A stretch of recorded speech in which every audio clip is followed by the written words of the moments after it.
Salut, alors c'est parti pour les news du mois d'octobre.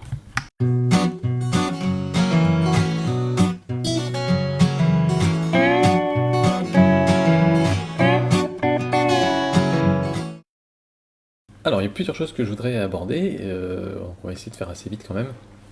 Alors vous savez d'abord je vais vous parler un petit peu de ma vie perso, je sais que ça n'intéresse pas tout le monde mais ça a des incidences sur la chaîne YouTube donc du coup je vous en parle un petit peu quand même. Je vais avoir un petit peu moins de temps quand même pour faire mes vidéos, enfin il faudrait que je me motive à prendre moins de temps pour faire mes vidéos, plus exactement, pour plusieurs raisons. Déjà depuis que le bébé est là, on n'a plus beaucoup de temps disponible finalement. S'il nous reste une demi-heure de temps libre par jour, c'est pas mal quoi. Parce que entre les biberons, les moments où il s'endort sur nous, enfin voilà, vous savez ce que c'est, j'imagine, pour certains d'entre vous. Donc voilà, forcément, ça demande moins de temps et forcément, ma priorité, c'est plutôt de m'occuper de lui que de faire des vidéos. Je le prenais pas mal, mais c'est comme ça. Ensuite, on prépare un déménagement parce on va rentrer en France au mois de décembre après 5 ans et demi, 6 ans d'exil. Donc voilà, plutôt un gros truc quand même. Donc on va avoir plein de paperasse à faire pour se réenregistrer à la Sécu et compagnie. Il faut qu'on trouve une maison ou un appart. Donc voilà, il y a pas mal de choses de ce côté-là. Et dernièrement, il y a ma boîte aussi que j'ai un petit peu, pas mis de côté, mais un petit peu délaissé ces derniers mois depuis la naissance. Parce que j'arrive pas notamment à me trouver une longue période pour pouvoir me concentrer et faire mon boulot. Et j'ai vraiment envie de m'y remettre un petit peu parce que il faut l'air de rien entretenir le chiffre d'affaires. J'ai pas mal de commercial à faire en ce moment, c'est quelque chose qui n'est pas trop naturel pour moi. Voilà, il faut que je m'y remette, je vais me remotiver, même si je suis plus motivé naturellement à aller venir faire des vidéos sur la photo sur internet. C'est pas ça qui fait vivre la famille, donc voilà, il faut que je me remette un petit peu à ma boîte. Tout ça pour dire que je vais avoir un petit peu moins de temps à privilégier pour les vidéos. Et j'ai pas vraiment envie d'en faire moins dans la mesure où j'ai des tonnes d'idées, de trucs à faire et ma liste de vidéos à faire, elle augmente toujours plus vite que le nombre de vidéos que j'arrive à faire. Mais par contre, j'aimerais bien trouver un petit peu des astuces pour que ce soit moins compliqué et ça me prenne moins de temps.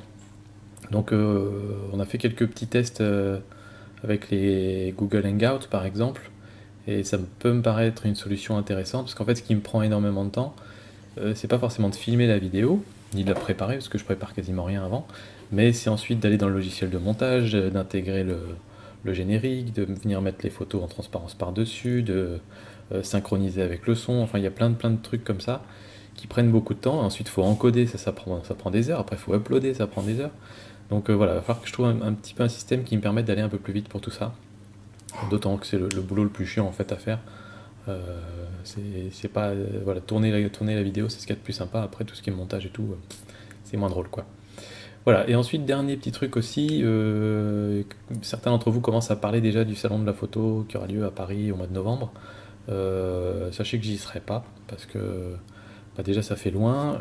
J'ai pas particulièrement de choses à faire là-bas ou en tout cas qui justifieraient un déplacement en train et tout ça. Et a priori, en plus, ce week-end-là, on va aller chercher notre maison à Besançon. Donc voilà, a priori, j'y serai pas, mais l'année prochaine, ouais, ça pourrait être une super idée pour se rencontrer, ça pourrait être sympa, une bonne opportunité. Voilà, ensuite, on va commencer à parler un petit peu de la chaîne YouTube. Alors, il y a eu pas mal de nouveautés ce mois-ci.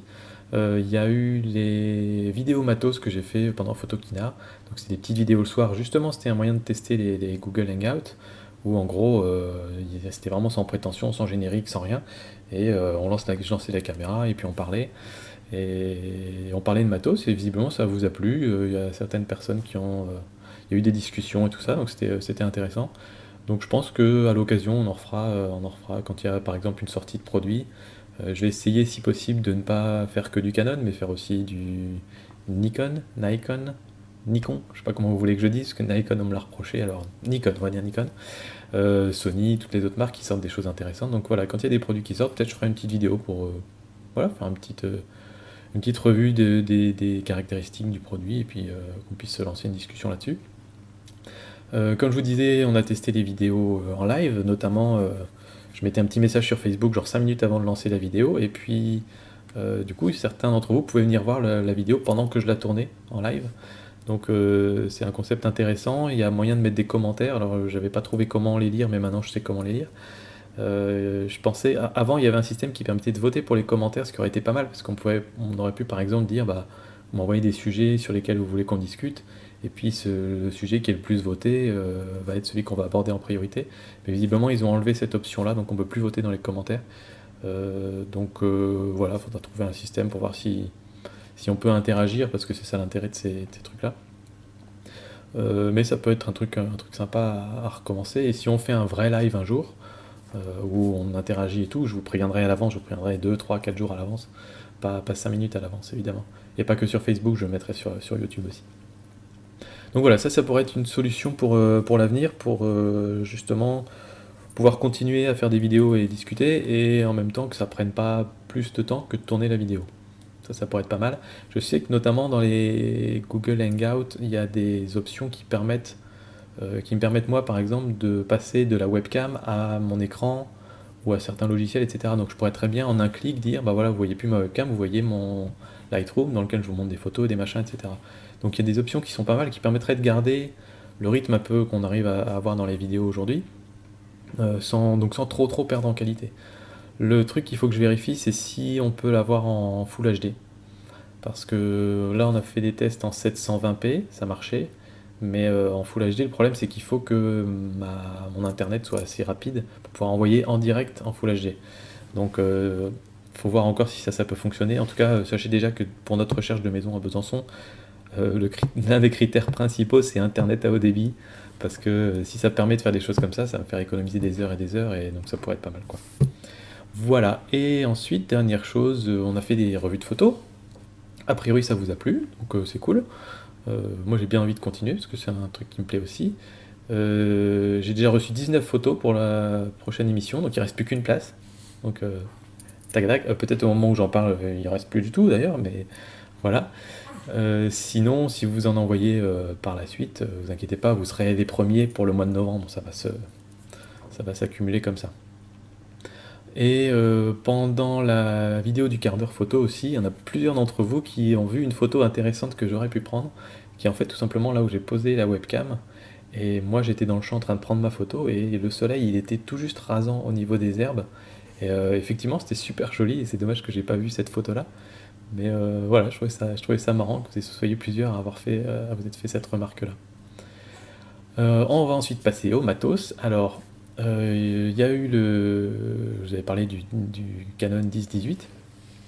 J'ai eu l'occasion de le tester. Je suis allé à un salon à Amsterdam qui s'appelle IBC, j'y suis allé juste parce que c'était Amsterdam et que c'était pas très loin. C'est un truc pour les sociétés de production télé et compagnie. Mais il y avait un stand Canon avec des objectifs. Et en gros, c'est un peu comme un bar. On arrive, on dit je veux tester cet objectif, ils nous le donnent, on le teste, puis on le rend, puis on en reprend un autre. Donc c'est assez sympa. Et donc j'ai pu m'amuser un petit peu avec le 10-18. Alors je lance la capture et puis je vous emmène dans Lightroom. Alors ça, on n'en a plus besoin. Alors, touc.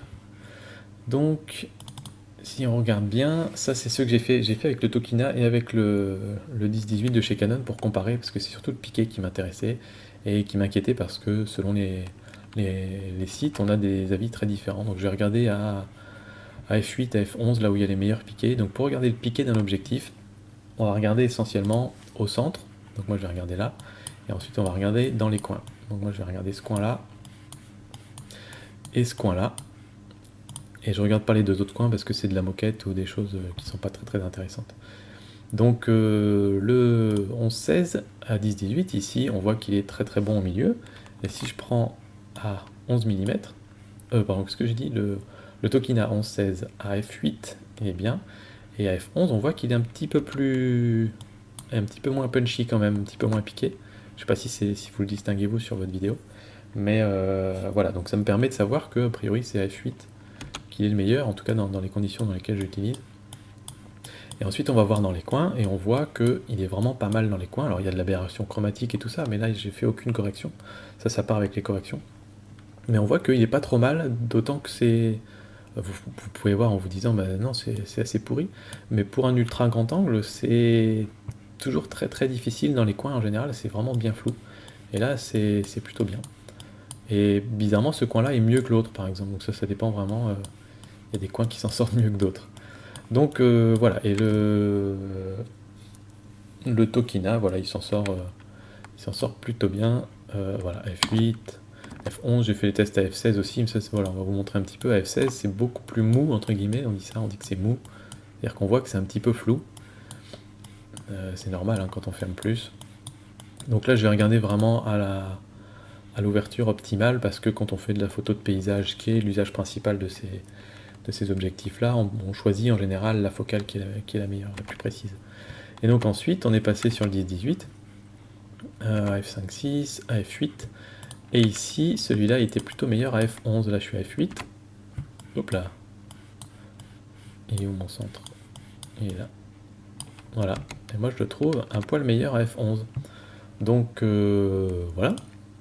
Ce qui est intéressant, parce que du coup, on peut fermer un peu plus si on veut optimiser et être meilleur. On ferme un peu plus à F11. Et à F11, c'est pas mal pour tout ce qui est hyper focal et tout ça. Donc, c'est assez intéressant. Et quand on regarde dans les coins, et ben, il se défend carrément bien. Et je trouve même qu'à F11, par rapport au F8 du Tokina, il est même meilleur, moi je trouve. Et donc niveau piqué, ça aurait tendance à confirmer qu'il est plutôt carrément bien en fait. Et voilà, donc franchement ça devient vraiment intéressant. J'attends toujours les tests de DxOMark, mais je vais repasser sur la caméra. J'attends toujours les tests de DxOMark qui devaient être publiés pendant le mois de septembre, mais je sens que dans 2 jours ils vont nous mettre, ça va être publié pendant le mois d'octobre. Donc voilà. Et ça m'a permis aussi de tester le 70-200, qui est un des objectifs vraiment très réputés chez Canon.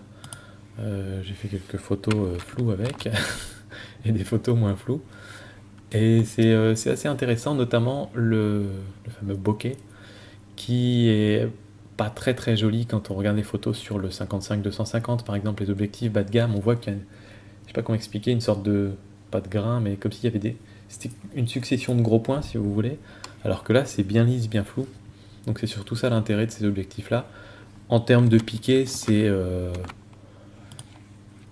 un petit peu meilleur peut-être que le 55-250, mais honnêtement, c'est pas... Pour moi, ça justifie pas l'achat à lui tout seul.